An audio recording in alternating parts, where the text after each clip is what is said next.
Henry Clay Frick was not raised in a home of luxury and wealth.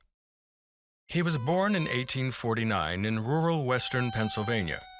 His father was an immigrant farmer, and his mother the daughter of a whiskey distiller. With an eye for opportunity, Henry made a name for himself in the growing Pittsburgh steel industry by producing a key ingredient needed to manufacture iron and steel, called coke. Within a few years, he had a monopoly of 80% of the best coking operation in the United States. Henry Clay Frick was a millionaire by age 30. In 1882, Frick entered a business partnership with steel magnate Andrew Carnegie, solidifying Frick's position as a titan of America's industrial era. Frick married Adelaide Howard Childs, daughter of a prominent Pittsburgh family. The two shared a love of art. He began collecting as a very young man. He's said to have been collecting prints already when he was in his 20s. So even though he had very little formal education, he seems to have had a sixth sense for art and the quality of art. While his tastes changed over time, by middle age, Frick began to favor old master paintings. He really didn't focus on old masters until he was nearly 50 years old. His first significant old master purchase was a portrait of an artist that was then believed to be by Rembrandt. So this was what set him off on this new path. This new path was part of a monumental transfer of significant works to the New World. Frick and his contemporaries, such as Andrew Carnegie and J.P. Morgan, used their extraordinary wealth to purchase some of the highest quality pieces on the market in Europe. There is a cartoon of J.P. Morgan holding a giant magnet from the United States across the Atlantic. So it was a great moment for the growth of cultural collections in the United States.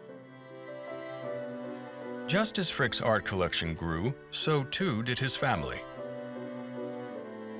He and Adelaide had 4 children together. Only 2, Childs and Helen, survived to adulthood, with Helen becoming her father's close companion. At the turn of the 20th century, Frick moved his family from Pittsburgh to Manhattan, a bustling hub of industry during America's Gilded Age. Just like the Vanderbilts and the Astors, Frick set out to build a home on Fifth Avenue.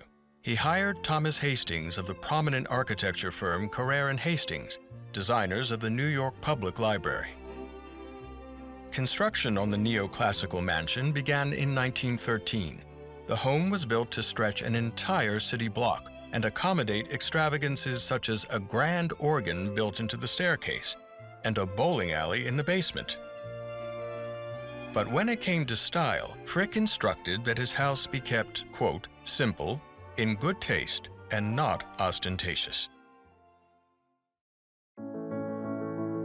Frick centered the home around his growing art collection, with as much space for the pictures as possible.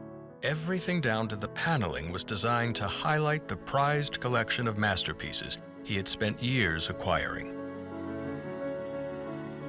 Masters like Titian of the Venetian School, El Greco of the Spanish Renaissance, and Johannes Vermeer of the Dutch Golden Age.